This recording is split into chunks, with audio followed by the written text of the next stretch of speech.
this interview. So we are here today with Mark Sands from Six Senses, VP of Wellness of Six Senses. So can you tell us about you and your position and what you're doing? Sure. I'm lucky enough to be the VP of Wellness for Six Senses, and a brand that embraces wellness to its core, and it's been part of the journey for Six Senses ever since it began, along with sustainability, of course. So I was absolutely drawn to the brand for a long time. Spent a bit of time up in a destination spa in the Himalayas, spending a bit of time meditating and exploring Ayurveda, and really that I credit Ananda in the Himalayas as being the place which really gave me the energy and really the background and credibility to continue in the industry. I felt a little bit before going there that it was a bit fluffy as an industry and didn't really embrace some of the real meaningful change and connect to maybe some of the science elements or traditional medicines enough. Certainly that was my experience, I think, in the UK. And going out to Ananda was a fantastic experience, and just being in that environment surrounded by great experts, but also then looking at yoga in a completely different light to what I experienced in the West, and really exploring that. So I've had a phenomenal time in the industry. Really loved my last 12 years with Six Senses now.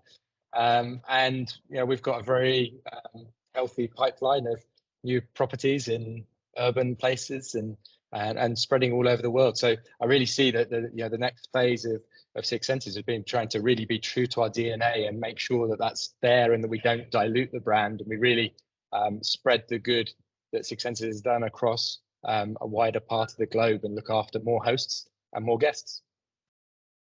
That's great. Yeah, and actually, it's interesting what you're saying about your position, as a VP of Wellness, because it seems like for brands like Six Senses, it's part of the essence, but for other hotel chains or a more traditional, let's say, hotel chains, it's a position that it's quite newish. I see a lot of job offers for a VP of Wellness position, which is something that wasn't there before, and maybe not an area of focus for other brands before, or not in the same way, showing really the importance and the growing importance of wellness for customers and for brands as well. Well, I think for everything that we've been through in the last few years, wellness has just rocketed up the level of importance for, I think, everybody. So I could only say that the more companies that look at wellness seriously, both it will support their own teams, and you'll find that you have a better functioning team that perform better, that have less sick days, that have less presenteeism, that really are engaged and work better for you, but also that it benefits your guests, of course, and if they have a great stay, they come back. Yeah, and it feels also like it's going through it's also highlighting the transitioning of what wellness means. There used to be a time where wellness and spa was all about beauty and external appearance, let's say, but now we're going towards more health and longevity, and longevity is kind of a really a common topic and common, let's say, goal for wellness in general, how to live longer and healthier during this time. So what is the approach? Yeah. Sorry, I was just going to say, I love it as a topic because it's meaningful.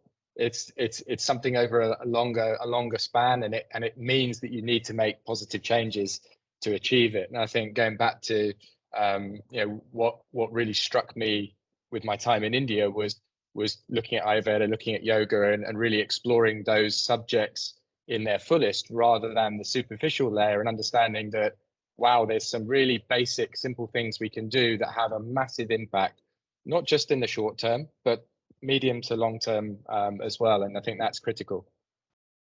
So how do you, and Six Senses, embrace that approach, because when you see like your latest developments, I'm thinking, for example, of what you're doing in Ibiza and all the different treatments you're offering.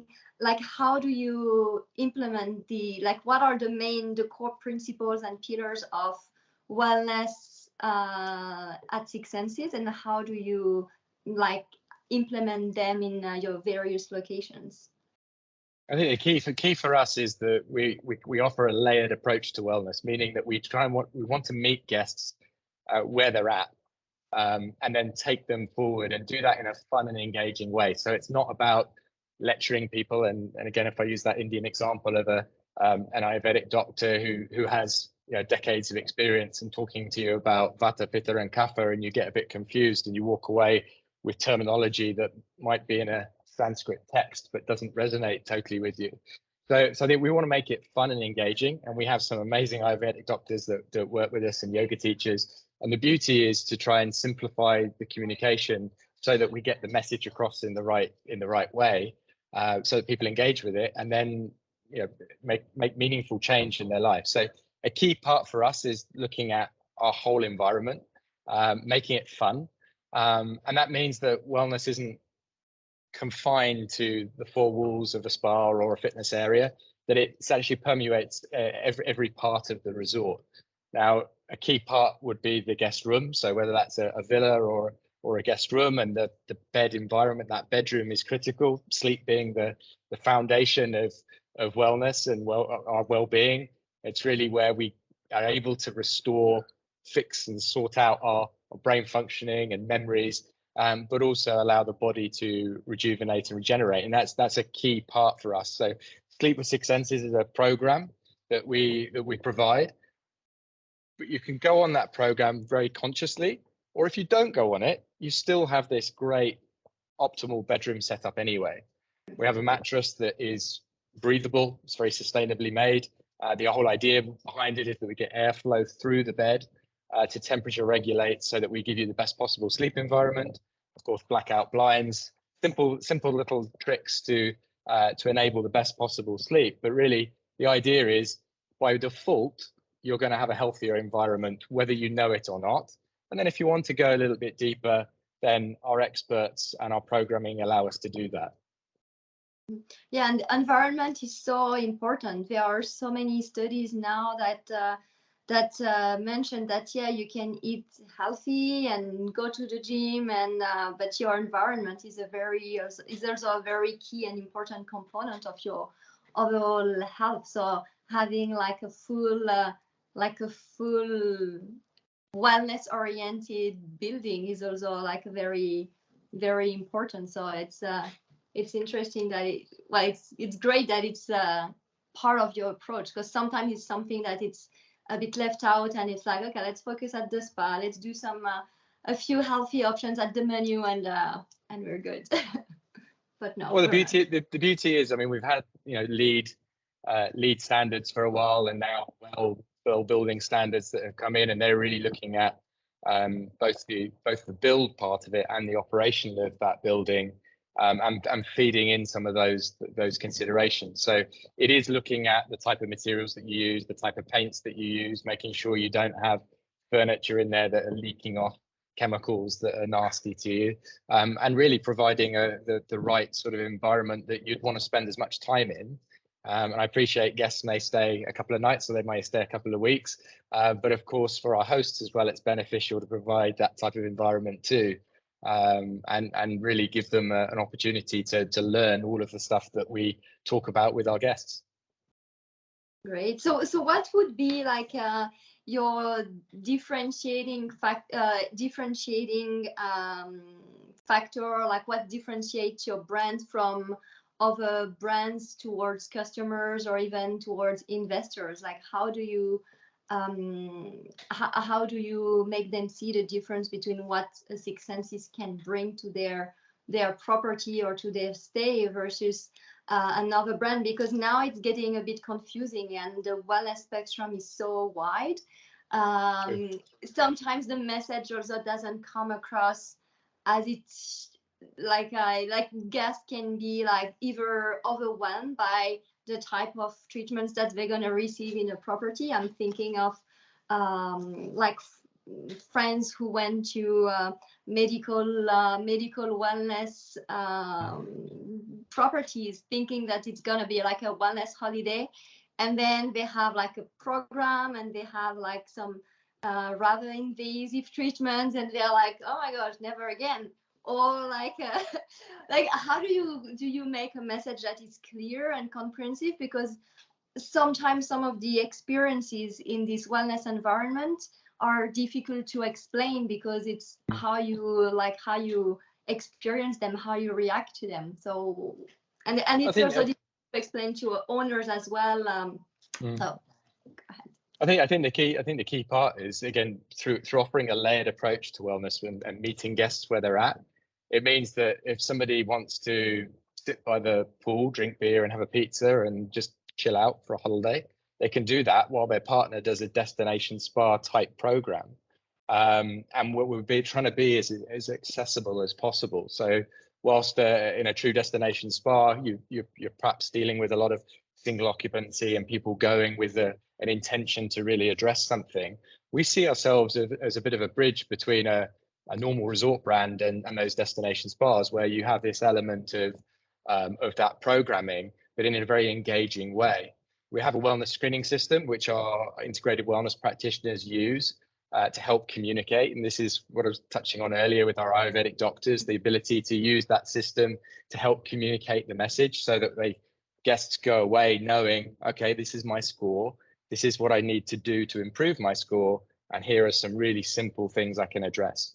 So I think from that perspective, trying to make wellness as accessible as possible. So not trying to be too serious about it, making it fun and engaging and educational as well. But really getting that fun and quirky element that I think for Six Senses, we have a bit of a sense of humor and we don't take ourselves too seriously. So we do want to look after guests well, but we want to do that with a smile on our faces and enjoy both the work that we do and in the way we look after people. It's funny that you mentioned the gear, because one reaction that I have, like working with clients and talking about wellness program, is, but what if a guest want a burger? Like, we're a luxury hotel, we can't say no to guests. What do we do? And we're on a program. It's like, well, it depends on your approach. You can either have like a strict approach and say like, this is your program and we really want make sure you're going to be successful in your goals, because our value is based on your success in this. So like, no, you're not going to have the burger. Or you can have like a more fun approach and say, okay, if you want to have a burger today, have a burger, but it needs to be the best burger ever, and you need to really enjoy it, because you're breaking your program for it, or so make the most of these burgers. Well, I think the key to that is there's got to be an element of both fun and enjoyment. You've also got to understand that whatever program we do for a short period doesn't have a meaningful, lasting effect if it's so strict and rigid that the moment someone goes away, they don't continue any of those practices. And I think that was something I really took away from my time up the mountain in India, was seeing how immediately I'd get messages from people who just got on the plane and had a steak and a couple of glasses of champagne and just done a 2 or 3 week weight management program or something. So I think the key part with Eat with Six Senses, which is our philosophy towards food, is really making sure that we're cooking things from scratch. We're growing as much produce as we can on property. As you touched on with urban hotels, maybe it's a little bit hard to grow everything on property. Of course, we then develop great relationships with local suppliers. A key part of that is education around plastic free and avoiding the use of plastic in that supply chain. There's obviously a great connection between sustainability and wellness in that regard, with plastic leaking into food sources. And what we see is a big reduction in sperm count over the past sort of 50 years. A lot of that down to phthalates in plastic. So a key kind of connection of those two things. But I think from a food perspective, you've got to be able to enjoy your food. If you enjoy it, you're more likely to repeat it. And if you repeat it, what you repeat becomes the habit, and the habit becomes that long-term version of you. And it's always easier to look, 4 days ahead and say, I'm going to take that healthy option than it is to seeing something on a menu and reacting straight away to it, and maybe taking the naughtier choice in that moment of weakness. Yeah, exactly. And it's harder though when people just come for like a week, even a week or 2 weeks. Then when they're at home, they're back to their normal environment, and they can forget like what they've done when they're on property, and to like have like a continuity. So then when they come back, it's not like they come back every year for the annual fix, but really they can take home some things that they can implement in their day-to-day life. And these are these day-to-day like actions and things that will make the difference at the end. That's where I think our wellness screening and also our sleep tracking, these two really key elements to what we do in terms of our wellness programming, really help, because they're able to give you that positive reinforcement that you then take home, knowing if you've done a screening at the beginning of your stay and at the end of your stay, you see an improvement, you know that some of the things that you've acted on have helped, you're way more likely to continue those. And I think that's a real that positive reinforcement is really important. And I guess having urban properties as well, and not only resort properties, can also help attract these clients who come for longer time during their in the resort, like have their like more regular checks or more regular touch points when they're at home. Yeah, we've seen this a lot with we don't have a lot of urban properties at the moment, but we're about to open in Six Senses Rome in a few weeks' time, and Six Senses Koşarız Mountain mansions in Istanbul they're key properties for us, and there's many more urban hotels coming. I think the key part is those tend to be in sort of feeder cities or key cities that then connect really well with our properties. So the programming would still be there, the great sleep environment's still there, the sleep tracking would be there, the wellness screening would be there, and of course our approach to food would remain. I think the key part is we might be having a guest stay of a shorter duration, and we might have somebody who's coming with no intention of really dipping their toe into wellness, but maybe are there for a business trip. And then the key aspect for us is how do we give them the best possible sleep so they can function in the best possible way, and also maybe help them with their jet lag onto their next travel or their next journey. So elements of that where we're able to help, and both in giving tips but giving access to tools to mitigate those effects, and just have a more positive outlook. How do you manage in terms of operations? Because one of the things also with wellness is access to customers' data that you need to like manage the wellness part. Also, like when you have different food requirements, operationally can also be a bit tricky sometimes. Mm-hmm. and also like finding the balance between also how do you quantify the success of wellness within the hotels? Because a lot of time wellness is integrated as a free access service within the property, so it's not always, and you will only see the revenues from the treatments and the retails. You don't really see like the full picture of what's the full ROI of the wellness element in your property. So how do you deal with that?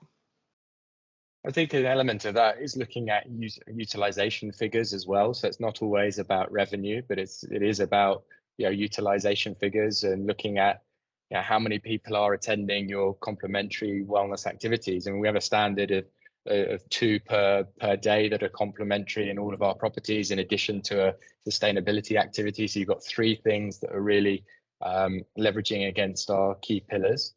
But it's not just about looking at performance in terms of monetary value and revenue. A lot of it's also about how does this contribute to actually, I guess, choosing our hotel in the first place. So if we are just, if I take that example of sleep, if we are able to provide the best possible sleep environment, then why would you go and stay somewhere else and possibly impact your ability to function the next day? So we know how 7.5 hours of sleep is a fantastic number. get down to 4 or lower than 4, and it really impairs your cognitive function. And that's a key aspect. So for a lot of business travelers, it's about giving them the best possible sleep environment. It doesn't always have to be about conversion to get people onto a program. I think a lot of it is down to how do we support the operations overall? How do we attract people and get room nights into our hotels? But also, what meaningful impact do we have on our guests and, as important, our hosts? Because if we've got happy and energized hosts, they'll perform better, and ultimately we'll be more profitable as a business because we'll have less absenteeism and everything else. Mm-hmm. Yeah, that's true. That's true. It's hard to sell to owners sometimes, and to tell them like you should increase the size of the spa, or you should have like better, yeah, like sleep options and all these kind of things, because some of these are intangible or not. It's harder to quantify. That saying the spa department is making that amount, and the margins are this, so like you need to like increase the size of the spa because these numbers. So yeah, it's a message that's kind of coming across more now, but it's still sometimes hard to sell. Sure, and I guess an element of that is also looking at what are these areas used for. So if it's a treatment room, you know it's revenue generating, and you know that there's a certain return you're going to get on that. It might not match a room, you know, a room sale, but you know you can see some return. But it also can be a reason why people choose that particular property. So if it's a stunning panoramic sauna, or like in Rome, our baths, which look incredible, you know, that's something that really adds from a programming perspective. So therefore, you know, are people going to choose that hotel because you've got that? So it's not always, I think, the treatment room aspect. I know certainly for me, I don't want to stay in a hotel that's got a really pokey, small, dark, dingy gym. I might not use the gym, but I want to know if I do use it, that I'm not going into a space that makes me feel a little uninspired. Yeah, and it's also like a criteria to choose a hotel now. Like like I remember like the approach to hotel development was based on room sizes. I need to have a room bigger than my competitor. But now like this is a bit like secondary, and no one really, I don't think like people really care that much about these few square meters more, but they're gonna look at how is the gym, how is the spa, and like and even the restaurants can also be like an option, but there are so many other options outside the hotel, like really what anchors and attracts the guest to remain in the hotel during his stays, like the spa and the gym. Yeah, and I think what we're seeing also is a movement towards recovery, or active recovery, where you know, whether it's biohacks and using compression boots or massage guns or vibrating back belts and different bits of equipment that can be used to enhance recovery, but also to improve sleep. So some of those elements we're introducing in recovery lounges and also in guest rooms, so you can order them up and use them at your leisure in your room, which we see the business travelers are really wanting to do. I guess it's also a good way to deal with the shortage of staff, because throughout like the world there's a shortage of staff. So introducing more machines or like equipment can also like, help lower the pressure on HR.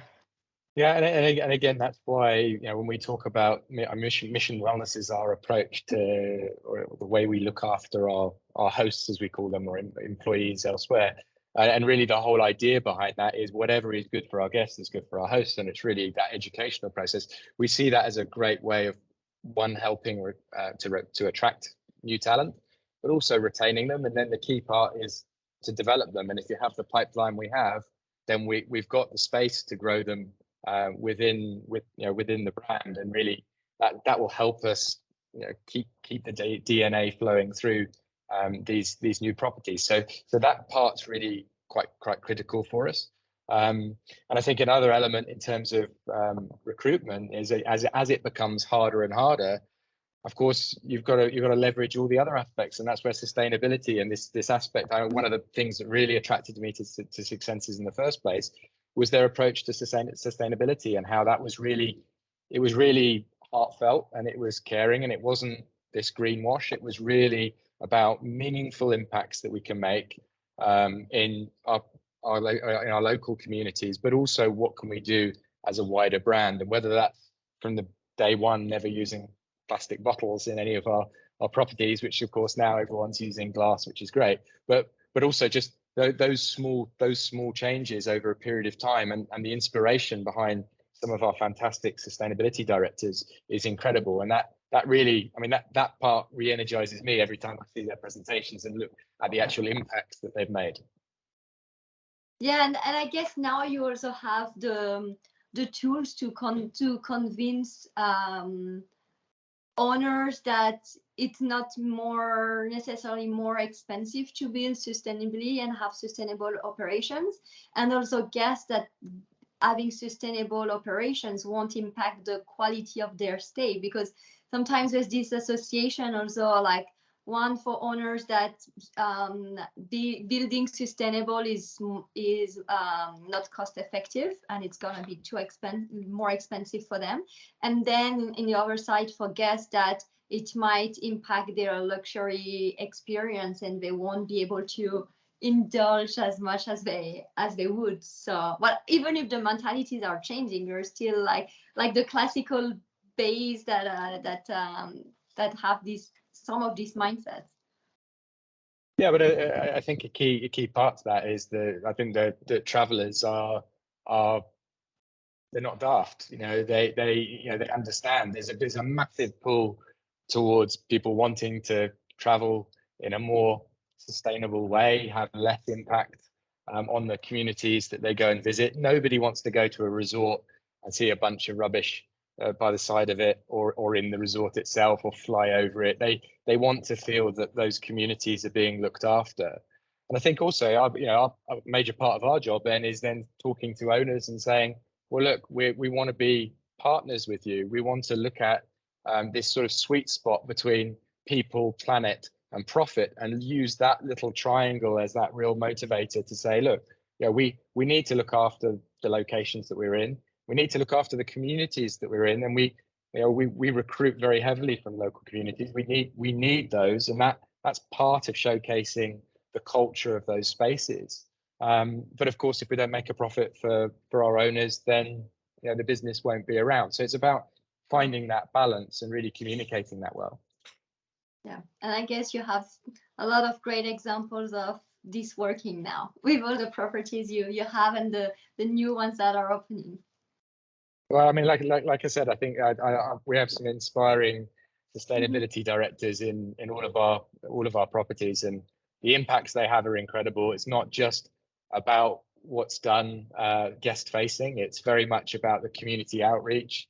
We have a sustainability fund that is 0.5% of our revenue of each property, that's then used in the communities and to work on sustainable projects. And that could be relative to providing drinking water, for example, which is a project that was done in the Maldives and continues really well. Or it could be about repurposing or reworking a mango area, or a mango forest in certain areas. So it's about giving back, I think, and making sure that guests love those stories anyway. Hosts love those stories, and who wouldn't want to work in an environment where you feel like you're having a positive impact both on the guests that visit and the local communities and the environment? Yeah, I guess it's that's the key point, like the impact you're having, and using that as a connector for like your host and the guests and the community and the environment, and yeah, that's a great message. In terms of expansion, so what are your expansion plans, and what are your future opening? What's coming? Well, literally 2 weeks ago, we rebranded to Six Senses Varna in North India, so just above Dehradun, a sort of 5-hour drive or a 1 hour hop in a plane from Delhi. So a dedicated wellness retreat. So something that we haven't really done before, but very reminiscent of what I've done in the past. So it's great fun being there with the team and really working on the programming and the messaging around the content that's there. Big focus on Tibetan medicine, Ayurveda, and yoga, of course, being in that area. But fun to add in our wellness screening, and they have so many talented people there. Great Ayurvedic doctors, TCM doctors, and Tibetan doctors, of course. So really great to see that new kid on the block joining us a couple of weeks ago, and I've spent a lot of time there, and I look forward to going back there again soon. In addition to that, then we've got some urban properties with Rome opening in a few weeks' time. Crans-Montana, so Six Senses Crans-Montana in Switzerland, which is a ski resort. So this is something, again, it's a bit different from us. It's not a lot of what we've done before. So it's kind of fun to move into these spaces and look at the different geographies, the different countries, and the different environments. And you couldn't really get 3 very different examples than those. There's a lot happening also in the Middle East and in the Americas, but those are the most immediate ones. And certainly, I mean, opening 3 properties in the space of 2 months is pretty impressive. So my hat's off to all the team involved in it. They've done an amazing job. Great. Well, congratulations, and I'm looking forward to come and see these places. Like that looks wonderful, and see like what you're offering there. So I'll definitely try to come and say hi. Well, we'd love to have you. Thank you. I'm happy to do mystery guests too if you need. Like, don't don't hesitate. As long as they haven't watched this recording. Exactly. Yeah. Well, thank you so much for your time and for all this information. That's great, and I love to see your passion about the topic as well. Like it's the best marketing and communication to have like the people from the company like just being wellness, like speaking the wellness. So thank you so much. My pleasure. It's so fun because I think in the last couple of years you've seen a big shift of experts talking directly to an audience. So Andrew Huberman, who does the Huberman Lab podcast, I'm a big fan of him. David Sinclair and all the stuff that he does around lifespan and longevity. He's someone that's great and talks a lot to an audience direct, and I love that because it makes it so much easier for our research. Means I have to work less hard to find stuff out, but and of course it's great when you start seeing new stuff like the whole cold exposure and sauna use for longevity and how that impacts well-being and dopamine levels is fantastic. So Susanna Soberg is someone you should have a look at and look at her work. It's fantastic. Yeah, and it's good that it's becoming more mainstream too. Like, I don't know if you saw this Limitless series on Disney Plus with Chris Hemsworth, but it was also like great advocacy for wellness and longevity and like why it's important and a bit of science-based facts too, but still fun and a bit Hollywoody, but that's great to have exposure too, and making it more mainstream and accessible to more people.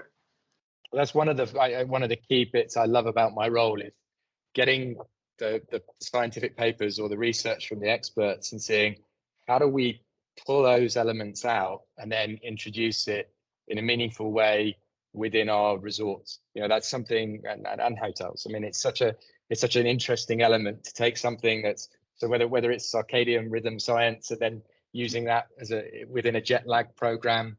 There's so many interesting elements, and that bit's fun. It keeps you young, I think, just learning and being curious and studying. So it's great to have access to all this material and these experts.